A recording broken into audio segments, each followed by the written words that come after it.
What if I told you that every conversation you've ever had was actually a missed opportunity to completely alter the trajectory of your relationships? What if the difference between being forgotten and being unforgettable comes down to 3 psychological principles that most people never even realize exist? Right now, there are people walking among us who seem to possess an almost supernatural ability to turn mundane chatter into magnetic encounters. They're not necessarily the most attractive, the wealthiest, or the most successful in traditional terms. But when they speak, something happens. Rooms lean in. Hearts race. Minds become captivated. And today you're going to discover exactly how they do it. Welcome to the hidden world of conversational alchemy, where words become tools of transformation and ordinary interactions become extraordinary experiences. I'm about to reveal the psychological framework that separates those who command attention from those who desperately seek it. But before we dive deep, let me ask you something. Have you ever walked away from a conversation feeling like you somehow became less interesting the moment you opened your mouth? Have you ever watched someone else effortlessly captivate an entire room while you stood there wondering what invisible force field was keeping you on the outside? If so, you're not alone, and more importantly, you're exactly where you need to be. The concept I call conversational alchemy isn't about pickup lines or manipulation tactics. It's about understanding the fundamental psychology of human connection and leveraging it to create genuine intrigue and authentic attraction. Think of it as the difference between a street magician doing card tricks and a master illusionist creating experiences that leave audiences questioning reality itself. The first principle of conversational alchemy revolves around what I call the curiosity gap phenomenon. Most people approach conversations like they're filling out a survey. They ask predictable questions, give predictable answers, and wonder why the interaction feels flat. But master conversationalists understand that the human brain is wired to seek closure for incomplete information. Here's how it works in practice. Instead of asking someone what they do for work, you might say something like, "You strike me as someone who either saves lives or destroys them professionally. I can't quite figure out which." Suddenly, you've created a puzzle that demands solving. You've turned a routine exchange into a game where both parties are actively engaged. The psychology behind this is rooted in something called the Zeigarnik effect, which demonstrates that people remember uncompleted tasks better than completed ones. When you introduce strategic ambiguity into your conversations, you're essentially creating mental tabs that remain open in the other person's mind long after the conversation ends. But here's where most people get it wrong. They think being mysterious means being vague or withholding information entirely. True conversational alchemy involves selective revelation. You give just enough information to intrigue while holding back just enough to maintain curiosity. It's like being a storyteller who reveals plot points at precisely the right moments to keep the audience captivated. The second principle involves what I term emotional resonance mapping.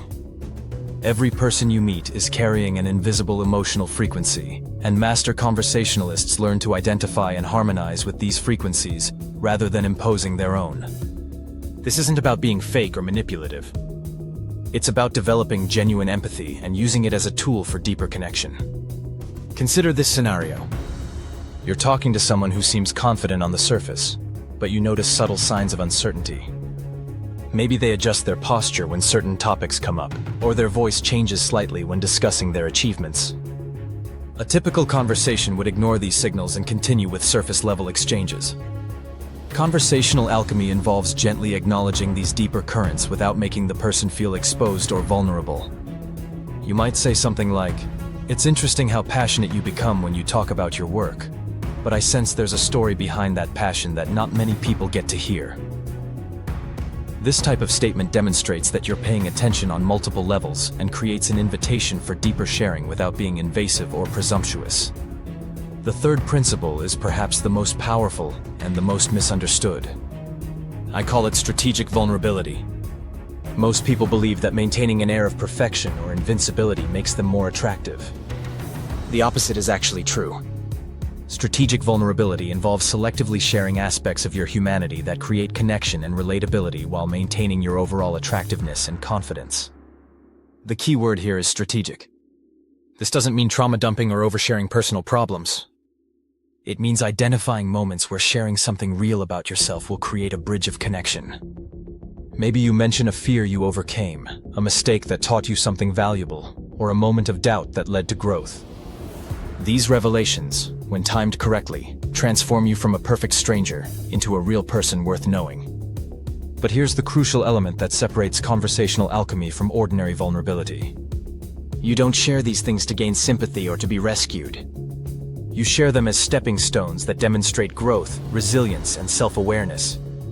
You're not the victim of your stories, you're the hero who overcame them. Now let's talk about the practical application of these principles, particularly in situations where you want to create attraction and intrigue.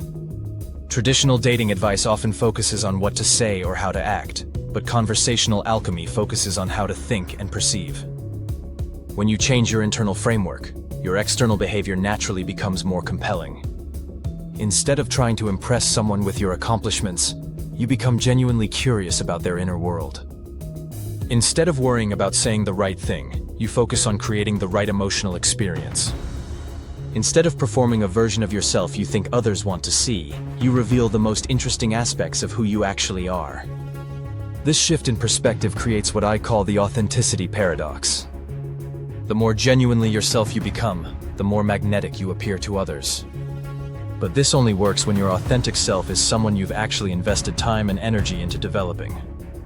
You can't fake authenticity, but you can cultivate it by becoming someone worth being authentic about. One of the most powerful techniques within conversational alchemy involves what I term assumption reframing. Instead of asking direct questions, you make intelligent assumptions based on observation and invite the other person to either confirm or correct them.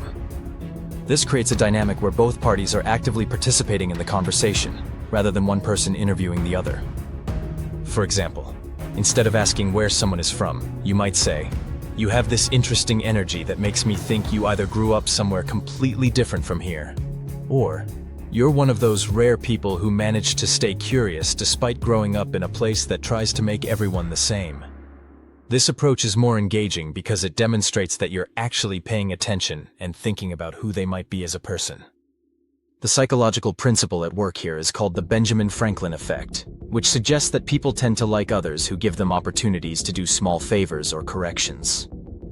When you make thoughtful assumptions, you're giving the other person a chance to share more about themselves, while feeling like they're teaching you something in the process.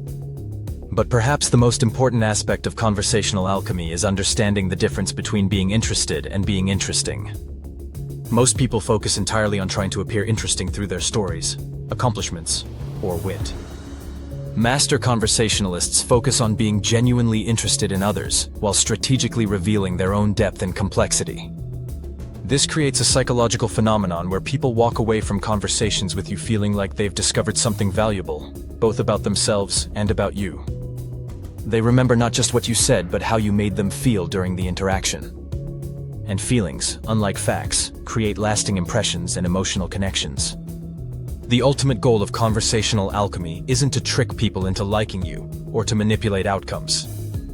It's to become the type of person who naturally creates compelling interactions because you've developed the skills to see beyond surface levels and connect with the complex, fascinating human being that exists within everyone you meet.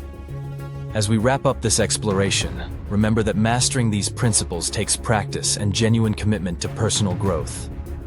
You can't simply apply techniques without developing the underlying qualities that make them work. Curiosity, empathy, confidence, and authenticity aren't just tools for better conversations. They're the foundation of a more fulfilling way of moving through the world. Start paying attention to the conversations happening around you. Notice who creates energy and who drains it. Observe how master conversationalists navigate social dynamics. Most importantly, begin experimenting with these principles in your own interactions, but always from a place of genuine interest in becoming someone worth knowing. The matrix of ordinary conversation is waiting to be unlocked, and you now have the key.